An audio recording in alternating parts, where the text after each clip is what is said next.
Welcome to వార్తా 9. ముందుగా headlines చూద్దాం. మిస్ వరల్డ్ పోటీలపై సీఎం రేవంత్ రెడ్డి సమీక్ష. మే 10న ప్రారంభం కానున్న మిస్ వరల్డ్ పోటీలు అతిథులు పోటీదారులకు అసౌకర్యం కలగకుండా చూడాలని సీఎం ఆదేశం. విమానాశ్రయం, హోటళ్లు, చారిత్రక ప్రదేశాల్లో కట్టుదిట్టమైన భద్రతకు సూచన. పహల్గామ్ దాడి నేపథ్యంలో ఏపీ డిప్యూటీ సీఎం కీలక వ్యాఖ్యలు. మత ప్రాతిపదిక 26 మంది చంపిన పాక్ అనుకూలంగా మాట్లాడడం సరికాదన్న పవన్. అలా మాట్లాడాలనుకుంటే ఆ దేశానికే వెళ్లిపోవాలన్న జనసేనాని.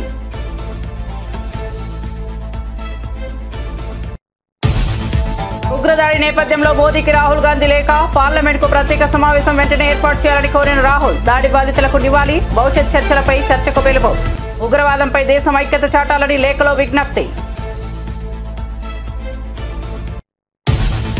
పార్టీలో ఉన్న ప్రతి ఒక్కరూ ధోనిలా తయారు కావాలన్న జగన్. వైసీపీ జిల్లా అధ్యక్షులతో పార్టీ అధినేత వైఎస్ జగన్ సమావేశం. పార్టీని క్షేత్రస్థాయిలో బలోపేతం చేయడంపై ప్రధాన చర్చ. ప్రతిపక్షంలో చురుకైన పాత్ర పోషించాలని నేతలకు పిలుపు. నాడు కేసీఆర్ తో ఆమరణ దీక్ష చేయించింది మేమే అంటూ జగ్గారెడ్డి సంచలన వ్యాఖ్యలు. కేసీఆర్ సభ విజయవంతం కావడానికి కాంగ్రెస్ కారణమన్న జగ్గారెడ్డి. కాంగ్రెస్ పాలనతోనే రాష్ట్రంలో శాంతి, స్వేచ్ఛ నెలకొన్నాయని వ్యాఖ్య.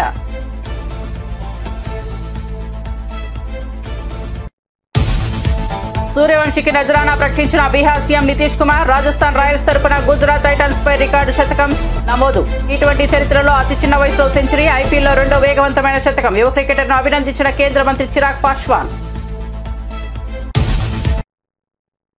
వార్త వివరాల్లోకి వెళ్తే, పహల్గామ్ ఉగ్రవాద ఘటన నేపథ్యంలో AP deputy CM Pawan Kalyan కీలక వ్యాఖ్యలు చేశారు.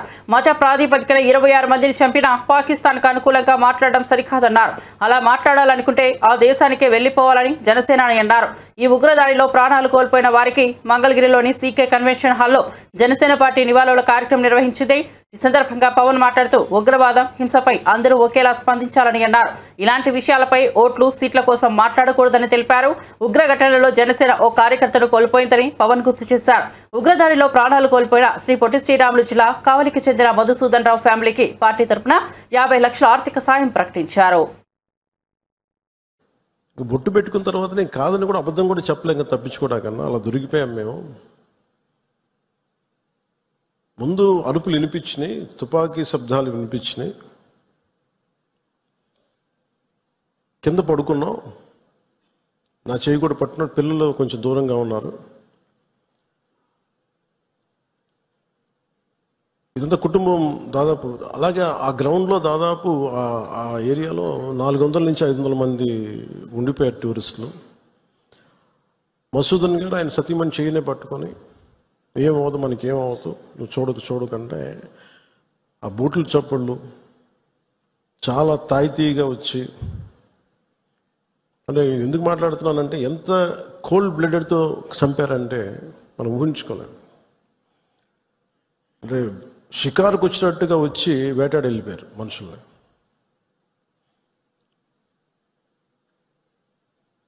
మనకి ఏమవ్వదు అని అలా అంటుంటే బూట్ల శబ్దాలు ఆగినాయి.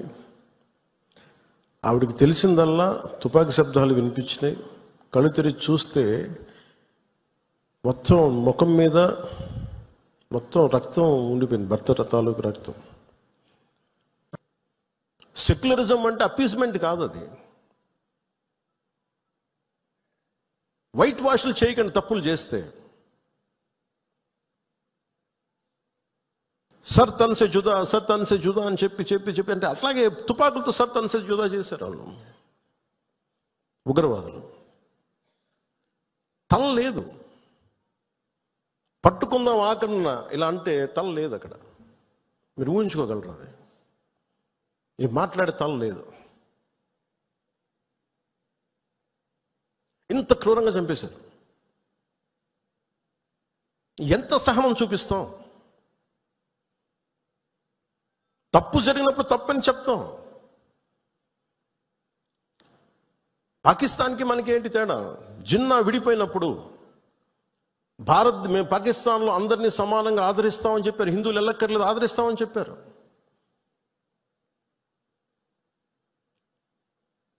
రెండు కోట్ల పైన ఉండే, చాలా కోట్ల ఎక్కువ, అంత జనాభా ఉండే చోట ఈరోజు జస్ట్ పట్టుమని కొన్ని లక్షల్లో ఉంటారు పాకిస్తాన్లో హిందువులు అంతే. బట్ వేరస్ మన దేశంలో పాకిస్తాన్లో ఎంత జనాభా ఉందో ముస్లిం జనాభా అంత జనాభా ఇక్కడ ఉంది. That's what India is. అంటే మనం నిజంగా ఈ సోకాల్ సూడో సెక్యులర్ వాదులు చెప్పిన విధానంగానే అయితే నిజంగా అసలు ఇంతమంది ముస్లిం పాపులేషన్ ఉంటుందా? ఇంత వివక్ష చూపించే దేశం అయితే, హిందువులే నిజంగా వివక్ష చూపించే దేశమే అయితే ఇన్ని లక్షల మంది ఉండగలరా? అసలు ఇన్ని కోట్లాది మంది జనం ఉండగలరా? పాకిస్తాన్లో ఎంత ముస్లిం జనాభా ఉందో భారతదేశంలో అంతే ముస్లిం జనాభా ఉందో. అదా అంత వివక్ష హిందువులకి ఎందుకు ఉంటుంది? హిందూస్ అక్కడెక్కడ కొంతమంది నాయకులు ఉన్నారేమో, మనకు తెలియదు. సంఘటనలు జరుగుతూ ఉంటాయి. మొన్నటికి మొన్న బంగ్లాదేశ్లో హిందువుల మీద దాడులు జరుగుతూ ఉన్నారు, విగ్రహాలు కాల్చేస్తూ ఉన్నారు, దుర్గాదేవి ఆలయాలు కాల్చేస్తూ ఉన్నారు.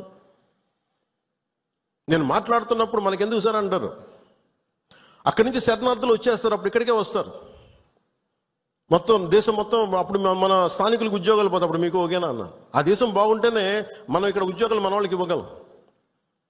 2 రాష్ట్రాల మధ్య కూడా తెలంగాణ కానీ ఆంధ్ర కానీ ఇక్కడి నుంచి మీరు వచ్చేస్తే మా ఉద్యోగాలు పోతున్నాయనే కదా సెపరేట్ స్టేట్ అయింది.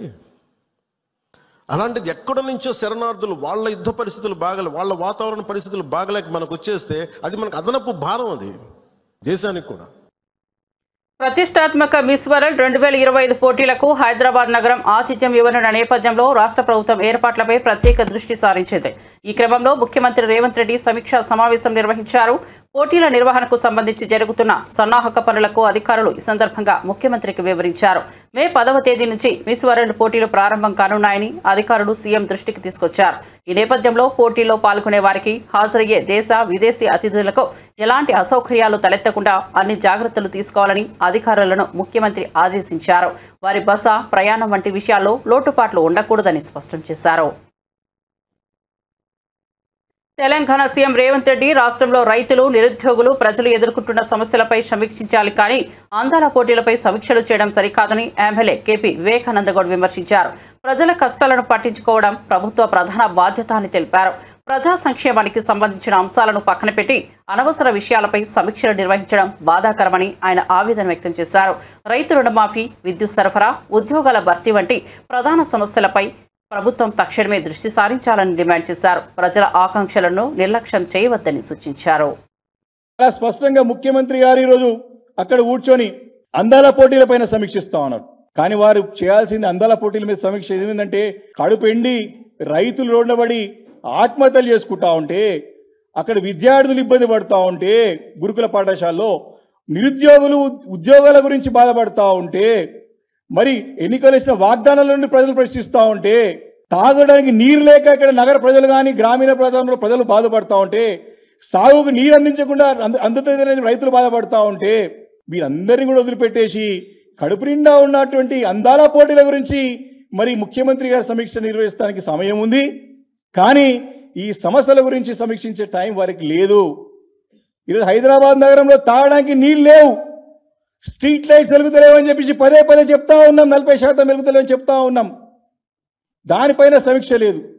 రైతుల ఏ సబ్జెక్ట్ పైన సమీక్ష లేదు. కానీ వారికి ఈరోజు అందాల పోటీల గురించి మాత్రం సమీక్షించడానికి మాత్రం సమయం ఉంది. ఈరోజు ముందుకు పోతున్నారు. ఈరోజు ఎంత బాధాకరమైన విషయం అంటే, హైదరాబాద్ నగరంలో మరి ఈరోజు దాదాపు ఆఫీస్ లీజింగ్ మరి దాదాపు పడిపోయింది. ఈ జనవరి మార్చ్ మధ్యలో ఈ యొక్క ఆఫీస్ స్పేస్ లీజింగ్ దాదాపు 41% తగ్గుదలైంది. 7 నగరాల్లో పోల్చుకుంటే మన నగరం కింది స్థాయిలో పడిపోయినది. దీనికి బాధపడాల్సినటువంటి అవసరం ఉన్నది. మరి దీని హైదరాబాద్ నగరానికి పదే చెప్తున్నాం. రాష్ట్ర ఇమేజ్తో పాటు సిటీ ఇమేజ్ కూడా రోజు కూడా దిగజార్చే విధంగా ముఖ్యమంత్రి గారి అసమర్థ పాలన ఉందని చెప్పి పదే చెప్తా ఉన్నాము. ఈరోజు అక్కడ కూర్చొని అందాల పోటీల సమీక్ష కాదు. ఈరోజు హైదరాబాద్ నగరం యొక్క housing sales in Hyderabad plumped by 49%. ఈరోజు రిపోర్ట్, లేటెస్ట్ రిపోర్ట్ చాలా స్పష్టంగా వచ్చింది. దీనికి కారకులు ఎవరు? మీ అసమర్థ పాలన కాదా, మీ చాతకానితనం కాదా అని చెప్పేసి నేను ఈరోజు ముఖ్యమంత్రి గారి ప్రభుత్వాన్ని ప్రశ్నిస్తా ఉన్నాను. దీని గురించే కదా నిన్న ముఖ్యమంత్రి గారు మా సభలో మాట్లాడినారు. మొన్న మాట్లాడారు, నిన్న ఈ రిపోర్ట్ వచ్చింది. ఈ చాలా క్లియర్గా మొన్న కూడా నెల క్రితం కూడా చెన్నై, బెంగళూరు నగరంలోనేమో పెరుగుతుంది, హైదరాబాద్ నగరంలో ఈ ప్రాపర్టీ సేల్స్, ట్రాన్సాక్షన్స్, అమ్మడం, కొనడం తగ్గుతుంది. ఎందుకంటే వీరిపై నమ్మకం, విశ్వాసం కోల్పోయినారు. ప్రజల యొక్క విశ్వాసం నిలబెట్టుకోవడంలో ఈ ప్రభుత్వం ఘోరంగా విఫలమైంది. కాబట్టే అందుకే మన సభలో పెద్ద ఎత్తున లక్షలాది మంది అభిమానులు తరలి వచ్చి మరి యొక్క సభను విజయవంతం చేసి కేసీఆర్ గారి నాయకత్వాన్ని మళ్ళీ ప్రభుత్వ ప్రధాన కార్యదర్శిగా నియమితులైన రామకృష్ణారావు ప్రజాభవన్లో డిప్యూటీ సీఎం బట్టి విక్రమార్కను మర్యాదపూర్వకంగా కలిశారు. ఈ సందర్భంగా బట్టి విక్రమార్క రామకృష్ణారావుకు శుభాకాంక్షలు తెలియజేశారు. రాష్ట్ర అభివృద్ధి పాలనలో సమర్థత పెంచే విధంగా కలిసి పనిచేయాలని బట్టి ఆకాంక్షించారు. రాబోయే రోజుల్లో ప్రజల సంక్షేమం, ప్రభుత్వం ప్రవేశపెట్టిన పథకాలను విజయవంతంగా అమలు చేయడంలో ప్రధాన కార్యదర్శి పాత్ర కీలకమవుతుందని అభిప్రాయపడ్డారు. ప్రభుత్వ ప్రధాన కార్యదర్శి పదవిని చేపట్టిన రామకృష్ణారావు తన పూర్తి శక్తి సామర్థ్యాలతో సేవలందిస్తానని హామీ ఇచ్చారు. జమ్మూ కాశ్మీర్లోని పహల్గాంలో ఇటీవల జరిగిన ఉగ్రదాడి ఘటన తీవ్ర కలకలం రేపిన నేపథ్యంలో కాంగ్రెస్ పార్టీ కీలక నేతలు ప్రధానమంత్రి నరేంద్ర మోదీకి లేఖ రాశారు. లోక్సభలో ప్రతిపక్ష నేత రాహుల్ గాంధీ, ఏఐసీసీ అధ్యక్షుడు మల్లికార్జున ఖర్గే సంయుక్తంగా ఈ లేఖను పంపారు. పహల్గాం దాడి పరిణామాలపై చర్చించేందుకు వీలైనంత త్వరగా పార్లమెంట్ ఉభయ సభల ప్రత్యేక సమావేశాన్ని ఏర్పాటు చేయాలని వారు తమ లేఖలో ప్రధానిని కోరారు. ఉగ్రవాదానికి వ్యతిరేకంగా భారతదేశం యావత్తు ఐక్యంగా నిలుస్తుందనే బలమైన సందేశాన్ని ప్రపంచానికి అందించాల్సిన అవసరం ఉందని రాహుల్ ఖర్గే తమ లేఖలో నొక్కి చెప్పారు. పహల్గాం ఉగ్రదాడిలో అసూలు బాసిన వారికి సభ నివాళులు అర్పించాలని, భవిష్యత్తులో ఇలాంటి దాడులు పునరావృతం కాకుండా తీసుకోవాల్సిన కట్టుదిట్టమైన భద్రతా చర్యలపై పార్లమెంటు వేదికగా సమగ్రంగా చర్చించాలని వారు విజ్ఞప్తి చేశారు. బీఆర్ఎస్ పార్టీ అధినేత కేసీఆర్ 2009 నాటి దీక్షపై టీపీసీసీ వర్కింగ్ ప్రెసిడెంట్ జగ్గారెడ్డి సంచలన వ్యాఖ్యలు చేశారు. తెలంగాణ కోసం కేసీఆర్ ఉద్యమం చేశారని, కష్టాలు పడ్డారని అందులో ఎవరికీ అనుమానం లేదని ఆయన అన్నారు.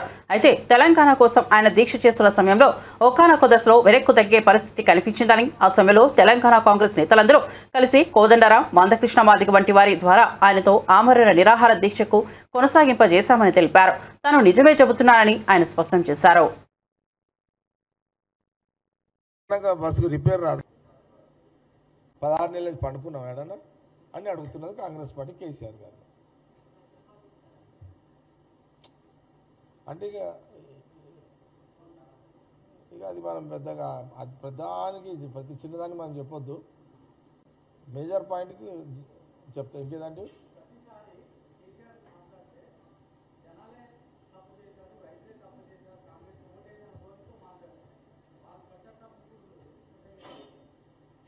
చూడండి, ప్రజలు రైతులు అబ్జర్వేషన్ చేస్తుంటారు. ఏది కరెక్టు ఏది రాంగు ప్రజల క్లారిటీ ఉంది. నేను మళ్ళీ చెప్తున్నాను, అన్నిటికంటే తెలంగాణ ప్రజలు ప్రశాంతంగా, శాంతిగా, స్వేచ్ఛగా రాత్రిపూట నిద్రపోతున్నారు. కారణం ఏంటంటే ఈ రాష్ట్రంలో తెలంగాణ ప్రజలు కాంగ్రెస్ గవర్నమెంట్ తెచ్చుకున్నందుకు. గొంతు విప్పి మాట్లాడే స్వేచ్ఛ కాంగ్రెస్ గవర్నమెంట్ వచ్చినాకనే తెలంగాణ ప్రజలకు వచ్చింది. మాకు కడుపు నొప్పి ఉంది, ఈ బాధ ఉంది అని చెప్పుకునే స్వేచ్ఛ కాంగ్రెస్ గవర్నమెంట్ వచ్చినాకనే ఉంది. గతంలో కూడా నేను చెప్పిన ఈరోజు సెక్రటేరియట్లో సచివాలయంలో పొద్దున 10:30కు స్టార్ట్ అయితే సాయంత్రం 8 గంటల వరకు కూడా వివిధ జిల్లాల నుంచి డైరెక్ట్గా ప్రజలు ఆ సెక్షన్లలో పనులుంటే స్వతంత్రంగా వచ్చి పనులు చేసుకునే ఒక స్వేచ్ఛని ఈరోజు కాంగ్రెస్ గవర్నమెంట్ సీఎం రేవంత్ రెడ్డి గారు కల్పించారు. ఇది నిజము, ఇది అందరికి తెలుసు. గతంలో సచివాలయంలో కూడా ఎంట్రీ లేకుండే, మీ మీడియా కూడా ఎంట్రీ లేదు. మీరే సాక్ష్యం, మీడియానే సాక్ష్యం. కాంగ్రెస్ మీడియా సాక్ష్యము, బీఆర్ఎస్ మీడియా, బీజేపీ మీడియా. ఈరోజు సచివాలయంలో ఒక కాంగ్రెస్ మీడియా పోతలేదు, బీజేపీ మీడియా, కమ్యూనిస్టుల మీడియా, బీఆర్ఎస్ మీడియా, అన్ని రాజకీయ పార్టీల మీడియాలు కూడా ఈరోజు సచివాలయంలో సెక్షన్లలో తిరుగుతున్నారు. అంటే ఈరోజు కాంగ్రెస్ గవర్నమెంట్ ఉండడం వల్లనే, ఈ నిర్ణయం సీఎం రేవంత్ రెడ్డి గారు తీసుకోవడం వల్లనే అనేది దానికి సాక్ష్యము మీడియా ప్రతినిధులే. అనేక సందర్భాల్లో అన్ని పార్టీల media reporters, electronic media, print media వాళ్ళు ఏమనే వాళ్ళంటే సచివాలయంలో వైసీపీ అధినేత జగన్ పార్టీ పునర్నిర్మాణంపై దృష్టి సారించారు. ఇందులో భాగంగా పార్టీ జిల్లా అధ్యక్షులతో ఆయన కీలక సమావేశం నిర్వహించారు. పార్టీని క్షేత్రస్థాయిలో మరింత బలోపేతం చేసేందుకు అనుసరించాల్సిన వ్యూహాలు, ప్రతిపక్షంగా సమర్థవంతంగా పనిచేయాల్సిన తీరుపై ఆయన నేతలకు దిశానిర్దేశం చేశారు. ఈ సందర్భంగా జగన్ మాట్లాడుతూ ప్రతిపక్షంలో ఉన్నప్పుడే నాయకుల్లో ఉండే నిజమైన నాయకత్వ ప్రతిభ బయటపడుతుందని అన్నారు.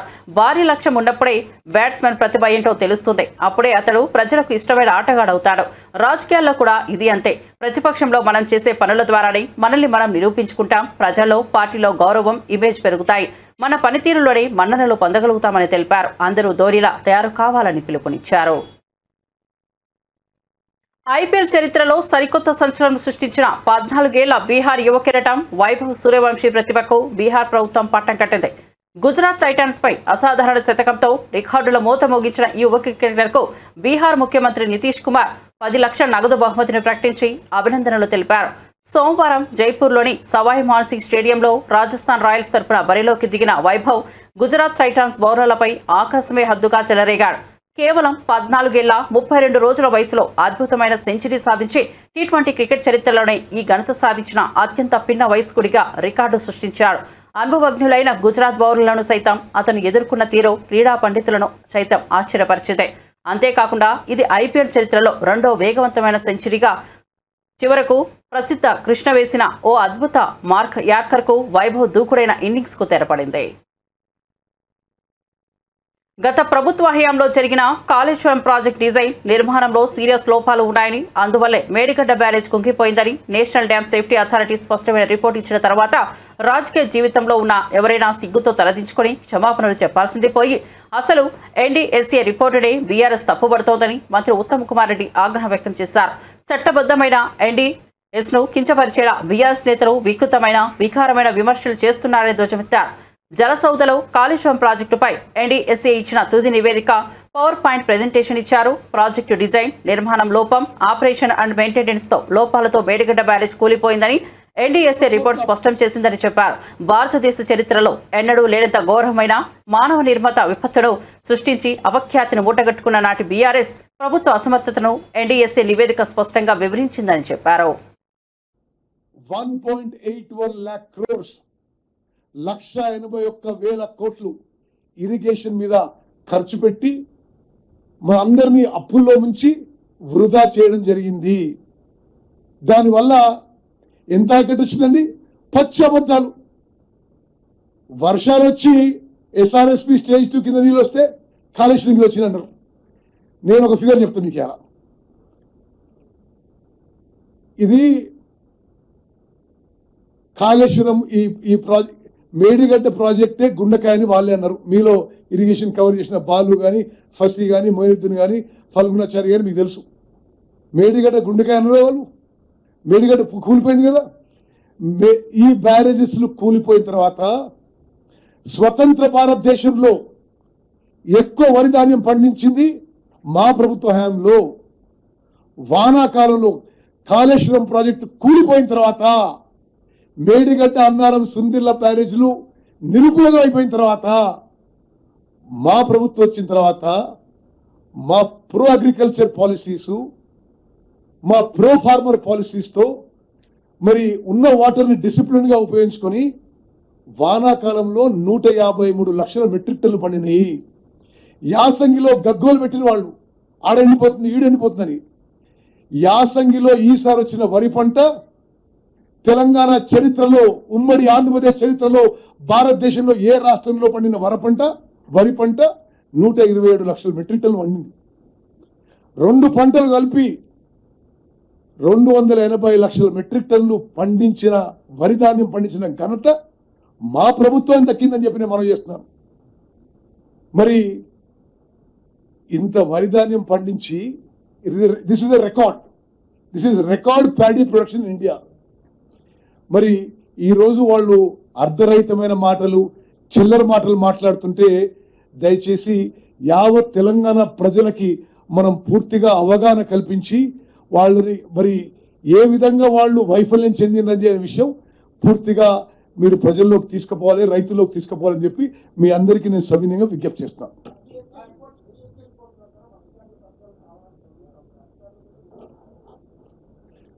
అన్ని విధాలుగా చర్యలు తీసుకుంటాం.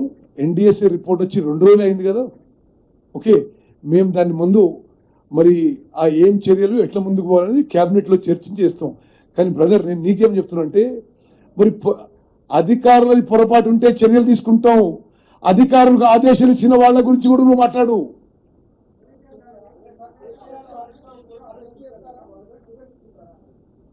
చట్టపరంగా ఎవరు పొరపాటు చేస్తే తెలంగాణ మంత్రి ఉత్తమ్ కుమార్ రెడ్డిని ఎదుర్కొంటానని మాజీ మంత్రి ఎమ్మెల్యే జగదీష్ రెడ్డి బహిరంగ సవాల్ విసిరారు. ఇప్పటి వరకు ప్రభుత్వం ఎంత వడ్ల కొనుగోలు చేసింది, ఎంత బోనస్ ఇచ్చిందో ప్రజలకు లెక్క చెప్పాలని డిమాండ్ చేశారు.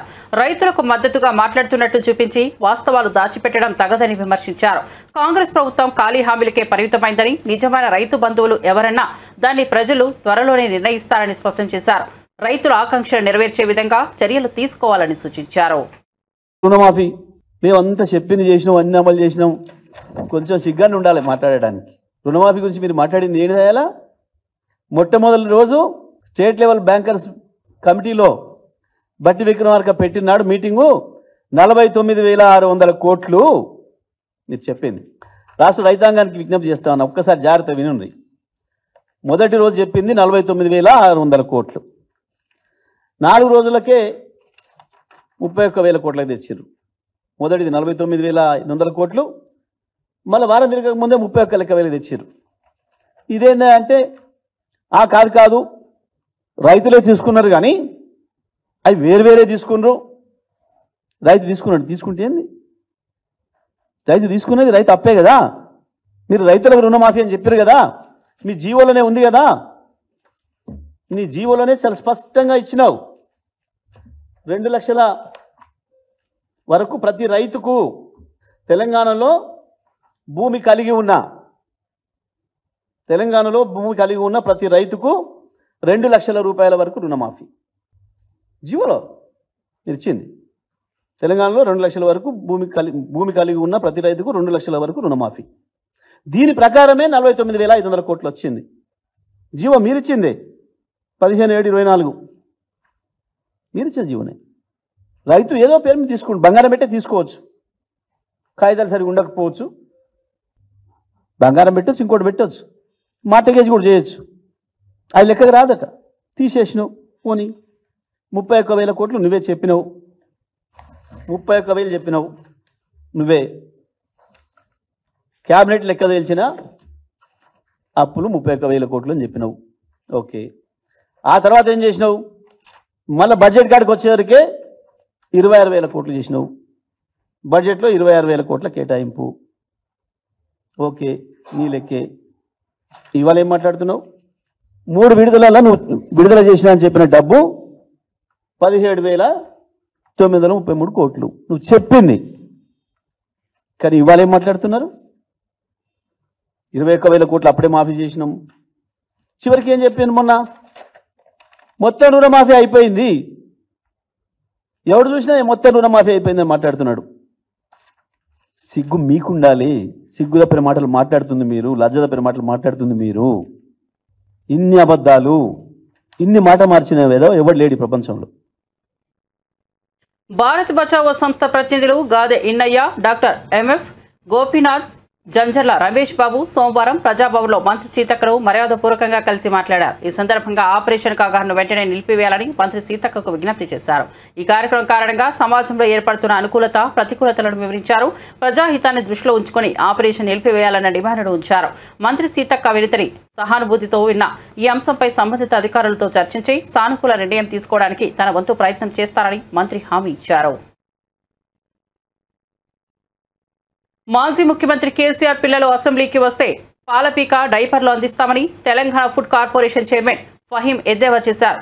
బీఆర్ఎస్ రజతోత్సవ సభలో కేసీఆర్ మాట్లాడుతూ కాంగ్రెస్ నేతలు తనను అసెంబ్లీకి రావాలని అడుగుతున్నారని, మా పిల్లలకే సమాధానం చెప్పలేకపోతున్నారు, నేనెందుకు అని వ్యాఖ్యానించారు.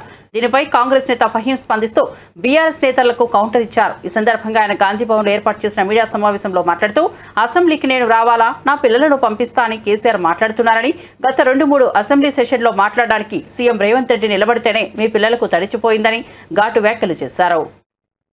స్పష్టంగా కనిపించింది కేసీఆర్ మాటల్లో. ఎందుకంటే కేసీఆర్ గారు వాళ్ళ ప్రభుత్వం బీఆర్ఎస్ పార్టీ 10 ఏళ్ళు ప్రభుత్వంలో ఉంటే 14లో ఇచ్చిన ఎన్నికల మేనిఫెస్టో 18లో ఇచ్చిన ఎన్నికల మేనిఫెస్టో చూస్తే ఆయన ఏం చేసిండో గత 10 సంవత్సరాల్లో చెప్పకుండా కాంగ్రెస్ పార్టీ 15 నెలల్లో ఏం చేస్తుందో చేస్తలేదో చెప్పుకుంటూ వచ్చారు.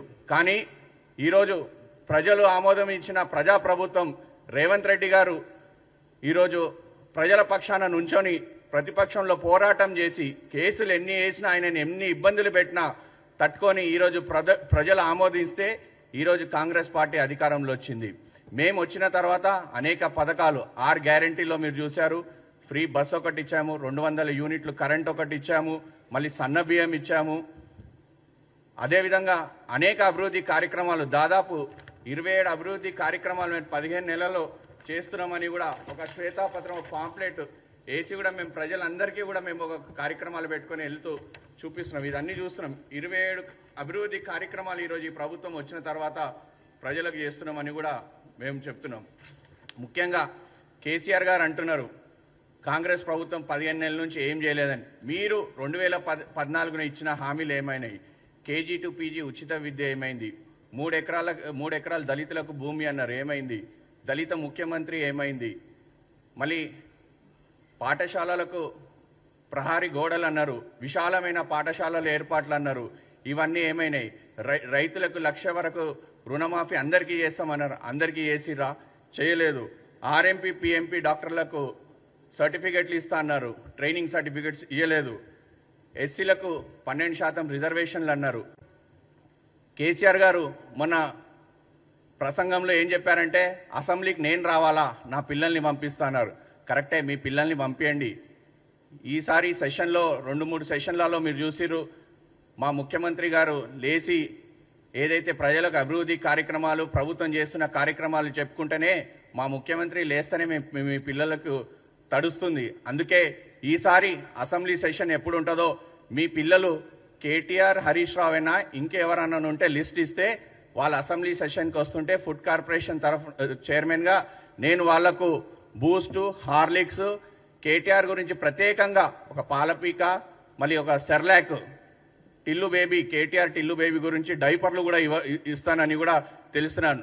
మీరు ఈ అసెంబ్లీ సెషన్లో కేసీఆర్ చెప్పినట్టు మా పిల్లలంటే కేటీఆర్ హరీష్ రావు అయినా ఇంకెవరన్నా పిల్లలు ఉంటే వాళ్ళ లిస్ట్ మాకు ఇస్తే ఈ అసెంబ్లీ సెషన్లో ఇవన్నీ కూడా అందరికీ వాళ్ళ ఎమ్మెల్యేలు ఎవరెవరు ఉన్నారో లిస్ట్ ఇస్తే వాళ్ళందరికీ కూడా ఇవన్నీ అందరికీ ఇస్తాము. కేసీఆర్ అన్నట్టు వాళ్ళ పిల్లలు ఎవరు, కేటీఆర్ హరీష్ రావా లే అందరు ఎమ్మెల్యేలా అని స్పష్టంగా కేసీఆర్ ఈరోజు మాకు చెప్తే లిస్ట్ ఇస్తే వాళ్ళందరికీ నెక్స్ట్ అసెంబ్లీ సెషన్లో ఇవన్నీ కూడా ఇస్తాం. డైపర్లు. రాష్ట్ర శాసనసభ ప్రాంగణంలో రాజ్యసభ అభ్యర్థిగా కూటమికి చెందిన శ్రీ వెంకట సత్యనారాయణ పాక రిటర్నింగ్ అధికారి శ్రీమతి వనితారానికి నామినేషన్ పత్రాలు అందజేస్తున్న దృశ్యాలు.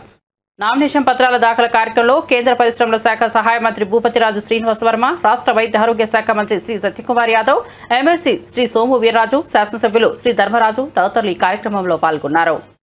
మరిన్ని అప్డేట్స్ కోసం చూస్తూనే ఉండండి వార్తా 9.